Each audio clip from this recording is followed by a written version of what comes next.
At the height of its fame, Eight is Enough felt untouchable, a shining portrait of hope, family, and laughter that America clung to during a turbulent decade.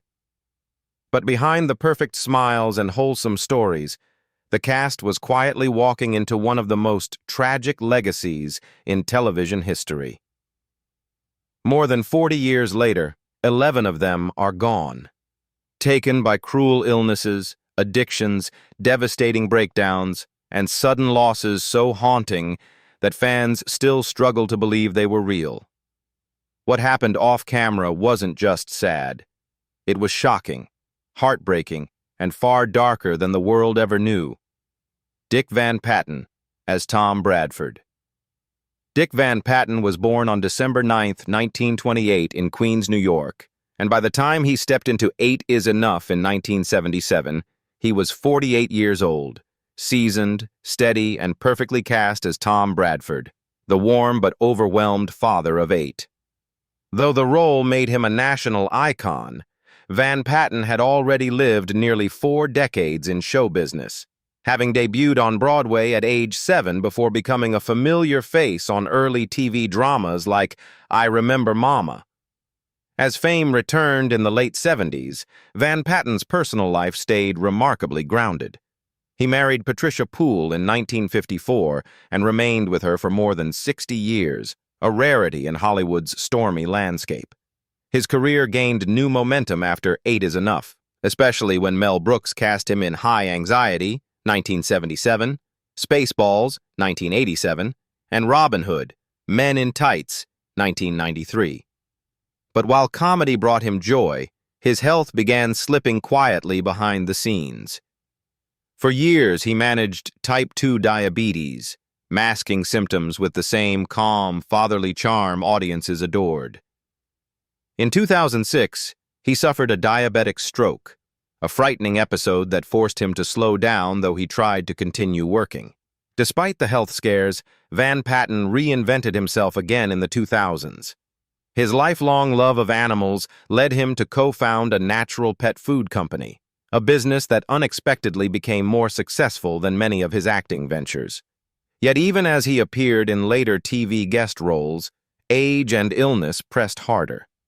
His body weakened, and by the early 2010s, complications returned more frequently. On June 23, 2015, Dick Van Patten died in Santa Monica, California, from complications of diabetes at the age of 86. He left behind his wife, 3 sons, and a legacy built on warmth, kindness, and decades of unwavering professionalism. To millions who grew up with the Bradfords, he remains the definitive American TV dad, proof that gentleness can be as iconic as any blockbuster performance. Diana Highland as Joan Bradford. Diana Highland was born on January 25, 1936, in Cleveland Heights, Ohio. At 41 years old, she joined Eight is Enough, 1977, as Joan Bradford, the gentle, nurturing mother whose presence anchored the entire Bradford family. Though she appeared in only 4 episodes before illness forced her to leave, her warmth shaped the emotional foundation of the series. Highland was already a respected television actress by then, known for Peyton Place and her Emmy-winning role in The Boy in the Plastic Bubble, 1976. Diana Highland married actor Joe Goodson on April 24, 1969, and the couple welcomed a son, Zachary, in July 1973. But the demands of acting, travel, and 2 diverging careers strained their marriage until they divorced in August 1974. In 1976, everything changed. While filming The Boy in the Plastic Bubble, Highland met a young actor who would become the great love of her life, John Travolta, then only 22, 18 years her junior. She played his mother in the film, but off-screen their bond grew into a quiet, profound romance that stunned Hollywood. Travolta described her as the first person who made him believe in unconditional love. Even as her career ascended, Highland began feeling an unusual pain in her breast. Doctors diagnosed her with breast cancer, and though she fought bravely through treatment, the disease progressed aggressively. Travolta stayed by her side, spending nights in hospitals and days holding her hand as she weakened. On March 27, 1977, Diana Highland died in Travolta's arms in Los Angeles at just 41 years old. Her final performance in 8 is Enough aired after her death, leaving viewers with the haunting tenderness she brought to every scene. Adam Rich as Nicholas Bradford. Adam Rich was born on October 12, 1968 in Brooklyn, New York, and became a household name at just 8 years old when he was cast as Nicholas Bradford, the adorable youngest son on 8 is Enough. With his bowl-cut hair and expressive eyes, he quickly earned the nickname America's Little Brother, embodying innocence, humor, and warmth throughout the show's run from 1977 to 1981. By the time he reached his teens, Rich had appeared in Code Red, 1981, Gun-Shy, 1983, and guest-starred in popular series like Chips, Fantasy Island, and The Love Boat, making him one of the most recognizable child actors of his era. But success arrived too early, and childhood fame soon became a lifelong burden.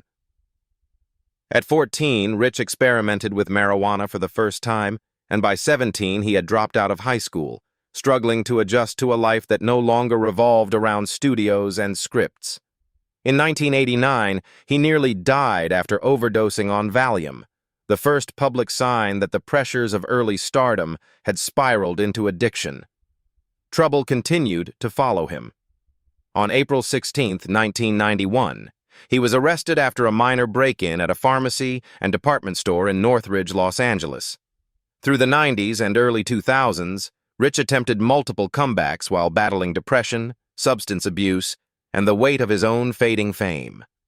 Despite occasional voice work, including the animated Dungeons & Dragons series, relapse after relapse kept derailing his life. In 2002, he was arrested for DUI. He entered rehab several times, trying desperately to regain control. In October 2022, he tweeted that he had been sober for 7 years and urged others battling addiction to never give up, revealing a man still fighting for hope even as his past haunted him. On January 7, 2023, Adam Rich was found dead in his Los Angeles home at the age of 54. The coroner's report later confirmed that he died from an accidental fentanyl overdose.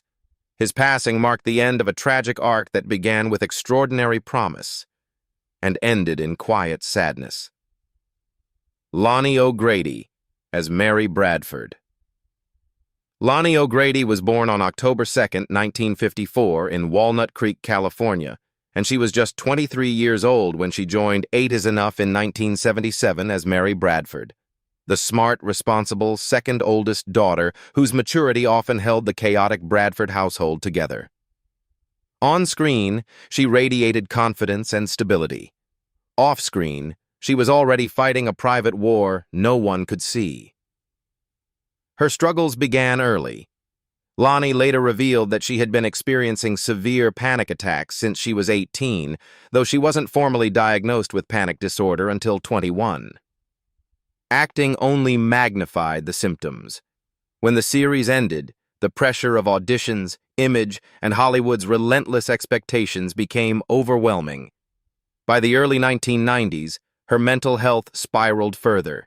She developed agoraphobia and even episodes of temporary memory loss, pushing her to retire from acting entirely. Doctors prescribed non-addictive medications to help balance her brain chemistry, but Lonnie soon turned to prescription drugs of her own choosing. In a 1994 Los Angeles Times interview, she admitted to abusing Valium and alcohol to dull the constant terror of panic attacks, saying she often felt like she was crawling out of her own skin. By 1998, the addictions were no longer possible to hide. That December, she checked herself into the Thalian's mental health center at Cedars-Sinai to detox, a desperate attempt to regain control. Friends said she was hopeful, determined to rebuild her life, but recovery proved painfully fragile. Years of anxiety, chemical dependency, and self-medication had already taken a heavy toll on her body. On September 25, 2001, Lonnie O'Grady was found dead in her home in Valencia, California. She was only 46. The autopsy revealed extremely high levels of Vicodin and Prozac in her system, and the coroner ruled her death as multiple drug intoxication, unable to determine whether it was accidental or intentional. Her passing shocked fans and castmates who had loved her gentle spirit. Don Matheson, as Father Robert.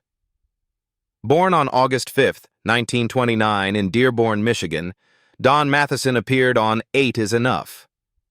As Father Robert in the late 1970s, he was already approaching 50, a calm, authoritative presence whose roles often carried quiet strength. Before joining the cast as a recurring guest, Matheson had built a steady television career, especially through science fiction classics like Land of the Giants, 1968 to 1970, where his intensity and discipline made him a standout figure on screen. His life took a romantic turn when he met actress Deanna Lund, his co-star on Land of the Giants. The chemistry that audiences sensed on screen quickly grew into a real relationship, and the pair married in 1970. Their daughter, Michelle Matheson, would later become both an actress and a novelist, continuing the family's artistic legacy.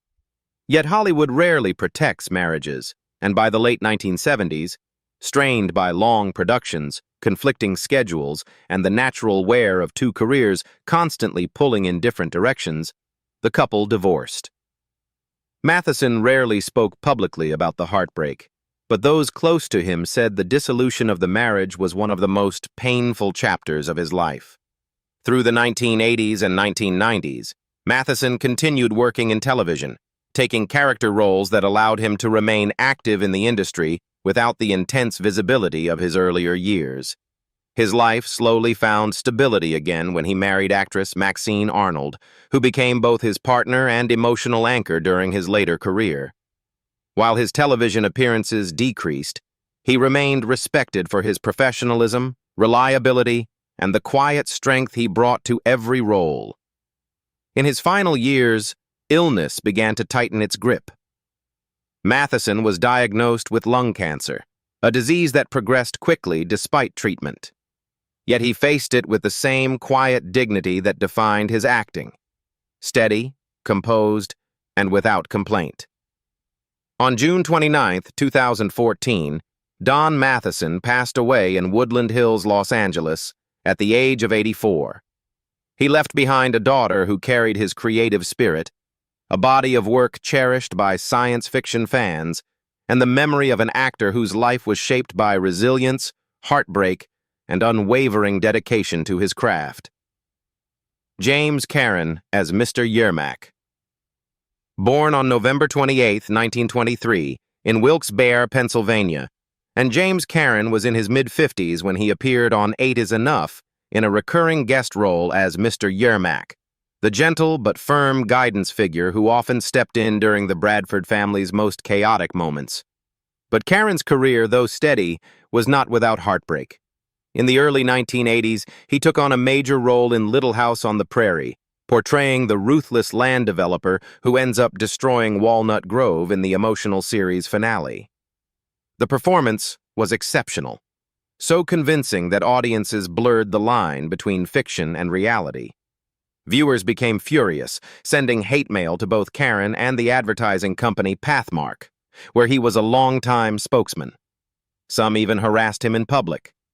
The backlash nearly cost him his job, forcing Karen to make personal appeals, reassuring angered fans that he was an actor playing a part, not the villain they imagined.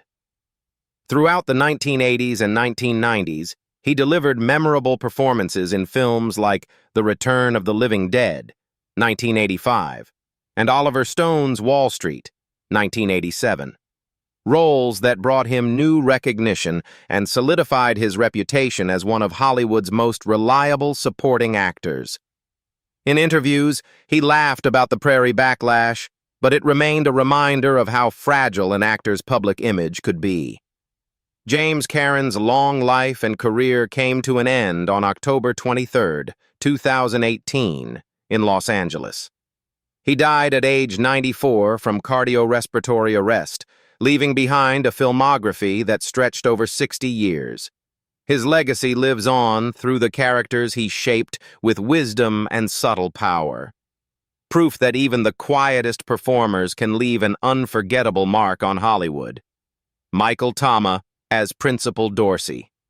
Michael Toma was born on December 4, 1926 in Detroit, Michigan, and he was in his early 50s when he joined 8 is Enough as Principal Dorsey, the calm, respectable school administrator who often guided the Bradford children with patience and quiet wisdom. Though his role was brief, Toma brought to the series the same professional grace he had carried throughout decades on stage and screen. Before appearing on the show, he had already built a rich career in theater, especially through his long involvement with the Oregon Shakespeare Festival, where he became known for his thoughtful, poetic performances. But behind the polished exterior was a man whose life had been shaped by constant movement and emotional complexity. Toma spent much of the 1960s and 1970s traveling between stage productions, television guest roles, and teaching assignments. His work appeared in respected projects such as The Streets of San Francisco and The Rockford Files, each role strengthening his reputation as a dependable character actor. By the early 1980s, Toma faced a new and devastating battle. He was diagnosed with cancer, a diagnosis that arrived quietly, without dramatic headlines or public attention. Even as his health declined, he continued to work, a decision driven not by financial pressure, but by a sincere love for acting. In his final months, colleagues noted how he poured even more heart into each performance, as if he knew his time in the spotlight was limited. On September 3, 1982, Michael Toma died in Los Angeles at the age of 55 after a battle with cancer. His passing, though quiet, struck those who had worked with him deeply. Susan Richardson as Susan Bradford. Susan Richardson was born on March 11, 1952, in Coatesville, Pennsylvania, and she was just 25 years old when she stepped into the role of Susan Bradford on 8 is Enough in 1977. With her warm smile and quick wit, she brought youthful charm to the Bradford family, becoming one of the show's most recognizable daughters. On March 15, 1978, at the height of the show's success, she married Michael Verdon, and soon after, she became pregnant. Producers decided to write her real pregnancy into the series, a rare and meaningful gesture at the time. She gave birth to her daughter, Sarah, on February 27, 1980. But the joy was overshadowed by growing pressure. Richardson gained 90 pounds during pregnancy, and rumors swirled that she might lose her job unless she returned to her previous weight. Terrified of being replaced and desperate to comply, she made a decision that would haunt her for years. She turned to cocaine as a rapid weight loss solution. What began as a temporary fix quickly grew into a dangerous dependency. Her life continued to unravel in unpredictable ways. In December 1987, Richardson shocked the public when she claimed she had been held captive in South Korea. A strange, unsettling story that many believed reflected deeper emotional turmoil. Roles became scarce, her marriage fell apart, and financial instability crept into every corner of her life. The fame that once lifted her now seemed like a burden she could no longer carry. By the time the 1990s ended, Richardson had faded from Hollywood almost entirely, battling health issues and quietly withdrawing from the world she once adored. Her darkest chapter emerged in 2013, when HuffPost published an interview revealing the extent of her decline. Richardson was living in a decaying trailer in Wagontown, Pennsylvania, without heat, struggling to survive on disability checks. She revealed she had diabetes, had suffered 3 mini strokes, lost over 60 pounds, and even lost teeth due to digestive illness. As of 2025, Susan Richardson is 73 years old, living a quiet, secluded life far removed from Hollywood. Connie Needham as Elizabeth Bradford. Connie Needham was born on December 5, 1959 in Anaheim, California, and she was just 17 years old when she joined Eight is Enough in 1977 as Elizabeth Bradford, the spirited, artistic daughter whose teenage struggles mirrored those of millions of American viewers. With her bright eyes and youthful charm, Connie quickly became one of the most beloved members of the Bradford family. But her life off-camera moved just as quickly as her character's story. In 1979, at the age of 19 and at the height of her fame, Connie married David Needham, a set designer she met while working on the series. Their marriage seemed like a Hollywood fairy tale at first, young love blossoming in the middle of fame. Yet the pressures of early adulthood, demanding work schedules, and the insecurity of a career built around childhood fame created cracks they couldn't ignore. After more than 20 years together and 2 daughters, the couple eventually divorced, ending what had once been a source of stability through her early career. After Eight is Enough ended, Connie appeared in series like Fame, guest starred in The Love Boat, and took on smaller roles throughout the 1980s. But as opportunities faded, a common fate for actresses who rose to stardom too young, she began transitioning away from the screen. Quietly, she rebuilt her life not on red carpets, but in dance studios, teaching the craft she loved long before she became an actress. Then came the turning point that reshaped everything. In 2009, Connie revealed she had been diagnosed with ovarian cancer, one of the most dangerous and often silent diseases facing women. Instead of hiding, she stepped forward with remarkable bravery, using her story to raise awareness, encourage early testing, and support others battling the same illness. Her fight made her a new kind of inspiration. No longer just the sweet teenager from television, but a survivor with fierce determination. She continued teaching dance throughout her treatment, refusing to surrender to fear or uncertainty. Now in 2026, Connie Needham is 66 years old and remains cancer-free, living a grounded private life focused on family, health, and the students she continues to mentor through dance. Her legacy is more than a role on a beloved series. It is the story of a woman who grew up in front of America, lost her way, found new purpose, and fought her way back with grace. Willie Ames as Tommy Bradford. Willie Ames was born on July 15, 1960, in Newport Beach, California, and he was only 17 when he stepped into the role of Tommy Bradford on Eight is Enough. Energetic, rebellious, and irresistibly charming, his character became the perfect embodiment of the American teenage boy of the late 1970s. Ames rose quickly to teen idol status, appearing on magazine covers, touring for fan events, and later starring in hits like Charles in Charge and voicing Hank the Ranger in the animated Dungeons & Dragons.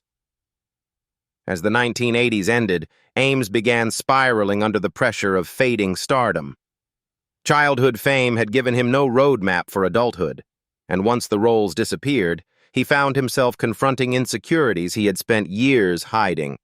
Alcohol became his escape. He later confessed that his drinking began as a way to silence guilt from his youth, including a story he shared about stealing a bottle of whiskey from a host family and punishing himself harshly afterward. The addiction deepened, damaging his marriage and isolating him from friends and colleagues.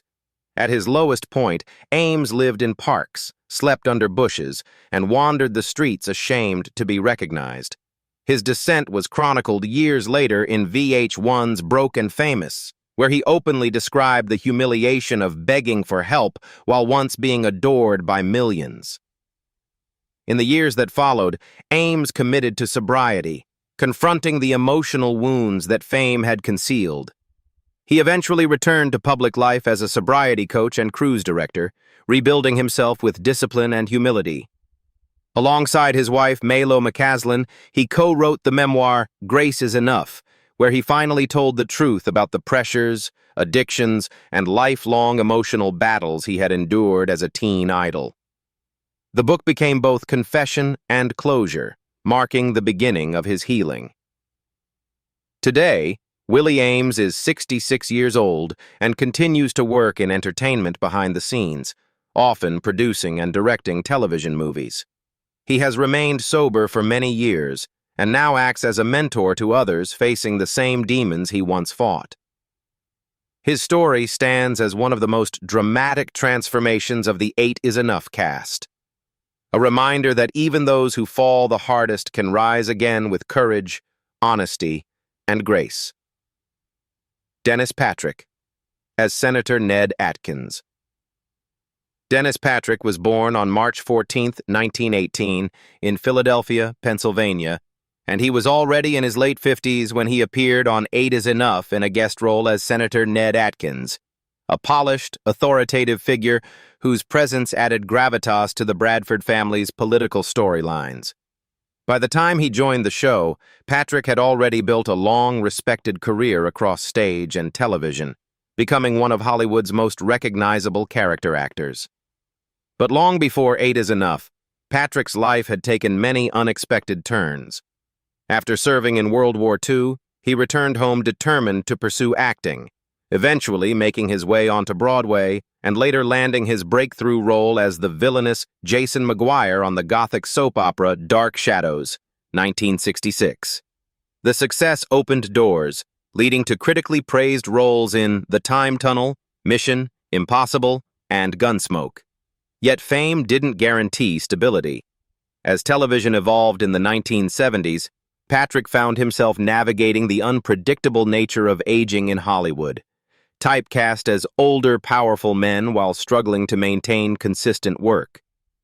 The late 1970s and early 1980s brought Patrick back into the spotlight when he earned recurring roles on major series.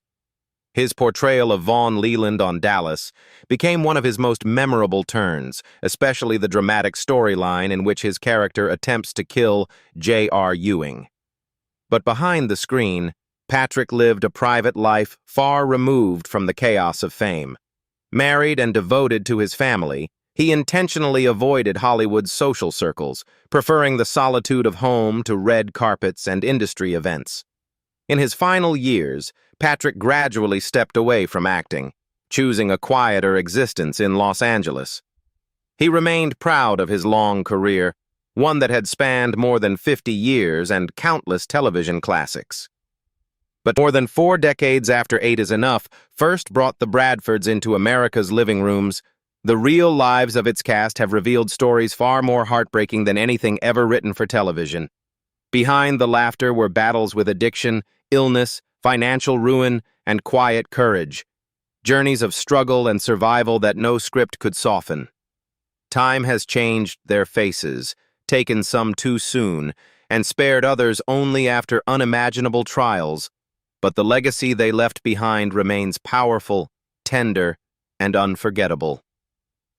If these stories moved you, leave a comment, hit like, and subscribe, so you'll never miss another hidden chapter from the actors who shaped television history.